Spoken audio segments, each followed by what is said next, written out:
ನಾಳೆ ಸಂಡೂರು ಶಿಗ್ಗಾವಿ ಹಾಗೂ Channapatna by election ಉಪಚುನಾವಣೆ ಫಲಿತಾಂಶ ಬರ್ತಾ ಇದೆ. ರಾಜ್ಯದ ಜನರ ಚಿತ್ತ ಈಗ ಉಪಚುನಾವಣೆ ಮೇಲೆ ನೆಟ್ಟಿದೆ. ಯಾಕಂದರೆ ಈಗಾಗಲೇ ತುಂಬ ಫೈಟ್ ಆದಂಥ ಚುನಾವಣೆ ಇದಾಗಿತ್ತು, ತುಂಬ ಅತ್ಯಂತ ಬಲಿಷ್ಠವಾಗಿ ಹೋರಾಟ ಮಾಡಿದಂಥ ಚುನಾವಣೆ ಇದಾಗಿತ್ತು. ಮತ್ತು ಕಾಂಗ್ರೆಸ್ ಸರ್ಕಾರ ಈ ಒಂದು ಚುನಾವಣೆಯನ್ನು ತನ್ನ ಪ್ರತಿಷ್ಠೆಯಾಗಿ ತೆಗೆದುಕೊಂಡಿದ್ರೆ NDA ಕೂಡ, ಅದರಲ್ಲೂ JDS ನಾಯಕರು ಚನ್ನಪಟ್ಟಣವನ್ನು ತನ್ನ ಪ್ರತಿಷ್ಠೆಯಾಗಿ, ಕುಟುಂಬದ ಪ್ರತಿಷ್ಠೆಯಾಗಿ, ಪಕ್ಷದ ಪ್ರತಿಷ್ಠೆಯಾಗಿ ಸ್ವೀಕರಿಸಿದರು. ಹೀಗಾಗಿ ಈ ಚುನಾವಣೆ ಫಲಿತಾಂಶ ಏನಾಗುತ್ತೆ ಸಹಜವಾದಂಥ ಕುತೂಹಲ ಇದೆ. ಮತ್ತು ಈಗಾಗಲೇ ಚುನಾವಣಾ ಸಮೀಕ್ಷೆಗಳು ಒಂದೊಂದು ರೀತಿಯಾದಂಥ ಮಾಹಿತಿಯನ್ನು ನೀಡ್ತಾ ಇವೆ.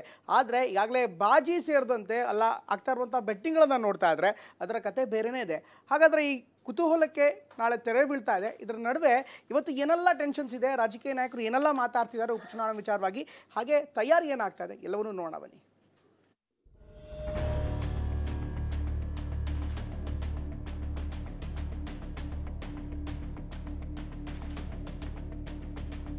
ಲೆಕ್ಕಾಚಾರಗಳು ಜೋರಾಗಿವೆ, ಭರವಸೆಗಳು ಬೆಟ್ಟದಂತೆ ಬೆಳೆದಿವೆ. ಮೂರು ಪಕ್ಷದ ನಾಯಕರ ಮನದಲ್ಲಿ ಗೆಲುವಿನ ವಿಶ್ವಾಸದ ಮರವೇ ಹೆಮ್ಮರವಾಗಿದೆ. ಇನ್ನೇನು ರಾತ್ರಿ ಕಳೆದು ಬೆಳಗಾದ್ರೆ ಸಾಕು, ರಾಜ್ಯದ 3 ಮಿನಿ ಕುರುಕ್ಷೇತ್ರಗಳಲ್ಲಿ ಮತ ಎಣಿಕೆಯ ಅಗ್ನಿ ಪರೀಕ್ಷೆಯೇ ನಡೆಯಲಿದೆ. ಬೊಂಬೆ ನಗರಿಯ ಬಹದ್ದೂರ್ ಯಾರು, ಶಿಗ್ಗಾವಿಯ ಸುಲ್ತಾನ್ ಯಾರಾಗ್ತಾರೆ, ಯಾರ ಪಾಲಿಗೆ ಸಂಡೂರು ಅನ್ನೋ ಕೌತುಕಕ್ಕೆ ನಾಳೆಯೇ ತೆರೆ ಬೀಳಲಿದೆ. ಈ ಮಿನಿ ಕುರುಕ್ಷೇತ್ರ ಒಬ್ಬರಿಗೆ ಪ್ರತಿಷ್ಠೆ ಆದ್ರೆ ಮತ್ತೊಬ್ಬರಿಗೆ ಸವಾಲೇ ಆಗಿದೆ.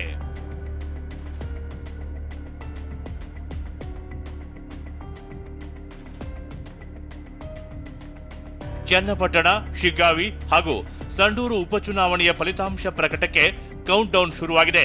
ನಾಳೆ ಬೆಳಗ್ಗೆ 8 ಗಂಟೆಯಿಂದಲೇ ಮತ ಎಣಿಕೆ ಶುರುವಾಗಲಿದೆ. ಹೀಗಾಗಿ 3 ಕ್ಷೇತ್ರಗಳಲ್ಲಿ ಆಯಾ ಕ್ಷೇತ್ರ ವ್ಯಾಪ್ತಿಯ ಚುನಾವಣಾ ಅಧಿಕಾರಿಗಳು ಮತ ಎಣಿಕೆಗೆ ಸಿದ್ಧತೆ ಮಾಡಿಕೊಂಡಿದ್ದಾರೆ. 3 ಕ್ಷೇತ್ರಗಳಲ್ಲಿ ಸೋಲು ಗೆಲುವಿನ ಲೆಕ್ಕಾಚಾರ, ಬೆಟ್ಟಿಂಗ್ ಭರಾಟೆ ಮತದಾನ ಆದಾಗಿನಿಂದಲೂ ಜೋರಾಗಿದೆ.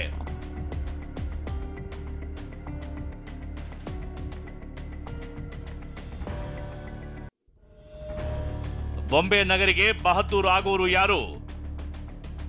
ಅಭಿಮನ್ಯು ವರ್ಷ ಸೈನಿಕ, ಚನ್ನಪಟ್ಟಣ ಫಲಿತಾಂಶವೇ ಕೌತುಕ. ರಾಜ್ಯದ 3 ಕ್ಷೇತ್ರಗಳ ಪೈಕಿ ಚನ್ನಪಟ್ಟಣದ ಕದನ ಕಣವೇ ಎಲ್ಲರ ಚಿತ್ತ ತನ್ನತ್ತ ಸೆಳೆಯುವಂತೆ ಮಾಡಿದೆ. ಯಾಕಂದ್ರೆ JDS ಭದ್ರಕೋಟೆ ಆಗಿರುವ ಚನ್ನಪಟ್ಟಣ ಅಖಾಡದಲ್ಲಿ ಇರೋದು ನಿಖಿಲ್ ಕುಮಾರಸ್ವಾಮಿ ಹಾಗೂ ಬಿಜೆಪಿಯಿಂದ ಕಾಂಗ್ರೆಸ್ಗೆ ಜಂಪ್ ಆಗಿರುವ CP ಯೋಗೇಶ್ವರ್. ಕ್ಷೇತ್ರದಲ್ಲಿ ಇಬ್ಬರ ನಡುವೆ ಟಫ್ ಫೈಟ್ ಇದೆ. ಮೊದಲು ಈ ಮಾತು ಅಷ್ಟಕ್ಕಷ್ಟೇ ಅನ್ನುವಂತಿತ್ತು. ಆದರೆ ಜಮೀರ್ ಮಾತಿನಿಂದ ಯಾವಾಗ ಖುದ್ದು ಯೋಗೇಶ್ವರ್ ಗೆಲುವು ಸೋಲಿನ ಲೆಕ್ಕಾಚಾರದ ಭವಿಷ್ಯ ನುಡಿದ್ರು, ಕ್ಷೇತ್ರದಲ್ಲಿನ ಚಿತ್ರಣ ಇನ್ನಷ್ಟು ಕುತೂಹಲ ಮೂಡಿಸಿದೆ.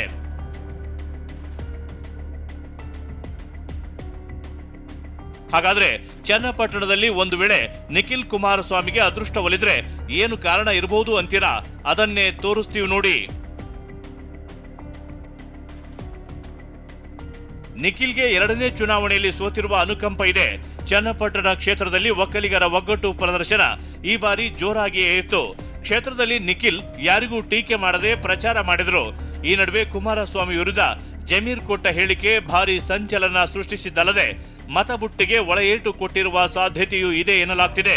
ಇದರ ಜೊತೆಗೆ HD ದೇವೇಗೌಡರ ಸತತ ಪ್ರವಾಸ, ಭರ್ಜರಿ ಭಾಷಣ, ಹಿಂದುಳಿದ ಸಮುದಾಯದ ಮುಖಂಡರ ಜೊತೆ ಸಂಪರ್ಕ, ಬಿಜೆಪಿ ಮತ್ತು JDS ಕಾರ್ಯಕರ್ತರ ಒಗ್ಗಟ್ಟಿನ ಮಂತ್ರ, ಕಾಂಗ್ರೆಸ್ ಅಭ್ಯರ್ಥಿ CP ಯೋಗೇಶ್ವರ್ ಪಕ್ಷಾಂತರ ನಡೆ ನಿಖಿಲ್ಗೆ ವರವಾದುವು ಅಂತಾನೆ ಹೇಳ್ಬೋದು.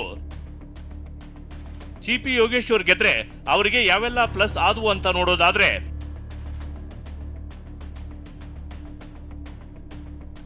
ಚನ್ನಪಟ್ಟಣದಲ್ಲಿ 2 ಬಾರಿ ಸೋತಿರುವ ಅನುಕಂಪ ಯೋಗೇಶ್ವರ್ ಕೈ ಹಿಡಿಯಬಹುದು. ಇಷ್ಟೇ ಅಲ್ಲ, ಕ್ಷೇತ್ರದಲ್ಲಿ ಯೋಗೇಶ್ವರ್ ತನ್ನದೇ ಆದ ವೈಯಕ್ತಿಕ ವರ್ಚಸ್ಸು ಇದೆ. ರಾಜಕೀಯ ಲೆಕ್ಕಾಚಾರ ಮಾಡಿ ಕಾಂಗ್ರೆಸ್ಗೆ ಬಂದಿದ್ದು CPIಗೆ ವರವಾದ್ರೂ ಅಚ್ಚರಿ ಇಲ್ಲ. ಕಾಂಗ್ರೆಸ್ ಸರ್ಕಾರದ 5 ಗ್ಯಾರಂಟಿ ಯೋಜನೆಗಳು, ಕುಮಾರಸ್ವಾಮಿ ವಿರುದ್ಧ ಕುಟುಂಬ ರಾಜಕೀಯ ವಿಚಾರ, DK ಬ್ರದರ್ಸ್, CP ಯೋಗೇಶ್ವರ್ ಬೆನ್ನಿಗೆ ನಿಂತಿರೋದು, ಹಿಂದುಳಿದ ಹಾಗೂ ಅಲ್ಪಸಂಖ್ಯಾತರ ಒಗ್ಗಟ್ಟು ಪ್ರದರ್ಶನ, ಕ್ಷೇತ್ರದಲ್ಲಿ ಮತ್ತೆ ಕೆರೆಗಳಿಗೆ ನೀರು ತುಂಬಿಸುವ ವಿಚಾರ, ರೈತರಿಗೆ ಅನುಕೂಲವಾಗುವ ಯೋಜನೆ ತರುವಂತಹ ವಾಗ್ದಾನ, ಸರ್ಕಾರದ ಯೋಜನೆ, 500 ಕೋಟಿ ಅನುದಾನ, ಹೀಗೆ 10 ಹಲವು ವಿಚಾರಗಳು CPIಗೆ ಬಲವಾಗಬಹುದು. ಚನ್ನಪಟ್ಟಣ ವಿಚಾರವಾಗಿ ಮಾತನಾಡಿರುವ DCM DK ಮಧು ಬಂಗಾರಪ್ಪ ಯೋಗೇಶ್ವರ್ ಗೆಲ್ತಾರೆ ಅಂತ ಭವಿಷ್ಯ ನುಡಿದಿದ್ದಾರೆ. ಲಾಸ್ಟ್ ಎಲೆಕ್ಷನ್ ಅಲ್ಲಿ ಕಾಂಗ್ರೆಸ್ ಪಾರ್ಟಿಗೆ 16,000 ವೋಟ್ ಮಾತ್ರ ಬಂದಿತ್ತು. ಬರೀ 14,000 ಕಾಂಗ್ರೆಸ್ ಪಾರ್ಟಿಗೆ ಬಂದಿತ್ತು. ನಾನು ಗೆದ್ದಿರ್ಬೋದು, ಬಾಲಕೃಷ್ಣ ಗೆದ್ದಿದ್ರು, ನಮ್ಮ ಇಕ್ಬಾಲ್ ಹುಸೇನ್ ಗೆದ್ದರು. ಆ ಕ್ಷೇತ್ರದಲ್ಲಿ ನಮಗೆ ವೋಟ್ ಕಡಿಮೆ ಬಂದಿತ್ತು. ನಮ್ಮ ಡ್ಯೂಟಿ ನಾವು ಮಾಡಿದ್ವಿ, ಗೆದ್ದೇ ಗೆಲ್ತೀವಿ ಆತ್ಮವಿಶ್ವಾಸ ನನಗಂತೂ. ಬಟ್ ನನಗನ್ಸುತ್ತೆ ಯೋಗೇಶ್ ಅವರು ಅಲ್ಲಿ ನಾನು ಕಂಡಿದ್ದು ಲೋಕಲ್ ಪರ್ಸನ್ ಅನ್ನೋದನ್ನ ಮತ್ತೆ ಕೆಲಸ ಮಾಡಿದ್ದಾರೆ ಅಂತಕ್ಕಂಥದ್ದು ಭಾವನೆ ಬಂತು. ಅವ್ರ ಬಗ್ಗೆ ಯಾರೂ ದ್ವೇಷ ಮಾಡಲಿಲ್ಲ. ನನಗೆಲ್ಲೋ ಒಂದು ರೀತಿಯಲ್ಲಿ ವಿಶ್ವಾಸ ಇದೆ, ಮತದಾರರು ಯಾರು ಅವರಿಗೆ ಕೈಗೆ ರೆಗ್ಯುಲರ್ ಆಗಿ ಸಿಗ್ತಾರೆ, ಸೋತ್ರೇನು ಕೂಡ ಅವ್ರ ಜೊತೆಗೆ ಯಾರಿದ್ರು ಅವರನ್ನ ಗೆಲ್ಲಿಸ್ತಾರೆ ಅಂತಕ್ಕಂಥದ್ದು ಒಂದು ಭಾವನೆ ಎದ್ದು ಕಾಣಿಸ್ತಾ ಇತ್ತು ನಾನು ಹೋದಾಗ. ಶಿಗ್ಗಾವಿಯಲ್ಲಿ ಲಿಂಗಾಯತ ಮತಗಳೇ ನಿರ್ಣಾಯಕ. ಹೀಗಾಗಿ ಭರತ್ ಬೊಮ್ಮಾಯಿಗೆ ಲಿಂಗಾಯತ ವೋಟ್ ಬ್ಯಾಂಕ್ ತಪ್ಪದೆ ಕೈ ಹಿಡಿದಿರುವ ನಂಬಿಕೆ ಇದೆ. ವಕ್ಫಾಸ್ತ್ರ ಜಾತ್ಯತೀತವಾಗಿ ಪರಿಣಾಮ ಬೀರಿದ ನಂಬಿಕೆ ಬಿಜೆಪಿಗೆ ಇದೆ. ಈ ಮೂಲಕ ಕುರುಬ, ವಾಲ್ಮೀಕಿ, ಲಂಬಾಣಿ, ದಲಿತ, ಗಂಗಮತ, ಭೋವಿ ಸೇರಿದಂತೆ ಹಲವು ಸಮುದಾಯದ ಮತದಾರರು ಕೈ ಹಿಡಿದಿವೆ ಅನ್ನೋ ಲೆಕ್ಕಾಚಾರ ಹಾಕಿದ್ದಾರೆ. ಇನ್ನು ಗ್ಯಾರಂಟಿ ಯೋಜನೆ ವಿಚಾರದಲ್ಲಿ ಜನರಿಂದ ಮಿಶ್ರ ಪ್ರತಿಕ್ರಿಯೆ ವಿಷಯ ಕೂಡ ಭರತ್ಗೆ ಪ್ಲಸ್ ಆಗಿದೆ ಎನ್ನಲಾಗ್ತಿದೆ. ಯಾಸಿರ್ ಖಾನ್ ಪಠಾಣ್ ಗೆದ್ರೆ ಏನೆಲ್ಲ ಅಂಶಗಳು ಪ್ಲಸ್ ಆಗಿವೆ ಅಂತ ನೋಡೋದಾದ್ರೆ, ಅಜಂಪೀರ್ ಖಾದ್ರಿ ಬಂಡಾಯ ಶಮನ ಆಗಿದ್ದು ಪಠಾಣ್ಗೆ ಸಮಸ್ಯೆ ಇಲ್ಲ.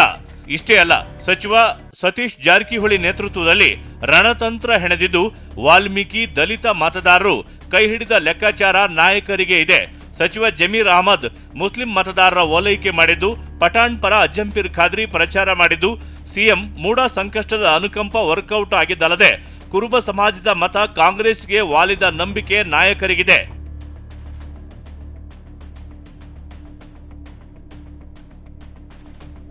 ಸಂಡೂರಿನಲ್ಲಿನ ಲೆಕ್ಕಾಚಾರ ನೋಡೋದಾದ್ರೆ,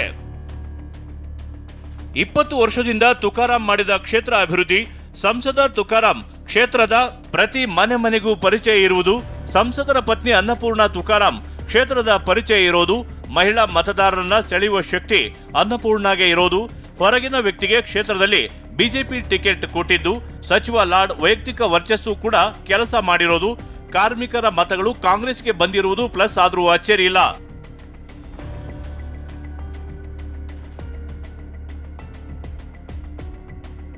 ಇನ್ನು ತುಕಾರಾಂ ಕುಟುಂಬಕ್ಕೆ ಟಿಕೆಟ್ ಕೊಟ್ಟಿದ್ದೇ ಬಿಜೆಪಿಗೆ ಪ್ಲಸ್ ಆದ್ರೂ ಆಗಬಹುದು. ಒಂದೇ ಕುಟುಂಬಕ್ಕೆ ಕಾಂಗ್ರೆಸ್ ಟಿಕೆಟ್ ಕೊಟ್ಟಿದ್ದು ಅಸಮಾಧಾನ ಇದೆಯಂತೆ. ಇನ್ನು ಜನಾರ್ದನ್ ರೆಡ್ಡಿ ಕ್ಷೇತ್ರ ಉಸ್ತುವಾರಿ ಮತ್ತು ತಂತ್ರಗಾರಿಕೆ ಮಾಡಿದ್ದು, ಸಂಡೂರಿನಲ್ಲಿ ಬಂಗಾರು ಹನುಮಂತು ಅವರ ಹಿಡಿತ ಇರೋದು, ಇಲ್ಲಿ ಎಸ್ಟಿ ಮತಗಳೇ ನಿರ್ಣಾಯಕ ಆಗಿರೋದ್ರಿಂದ ಬಂಗಾರು ಪರ ಅಲೆ ಇದೆ ಅನ್ನೋದು ಬಿಜೆಪಿ ಲೆಕ್ಕಾಚಾರ.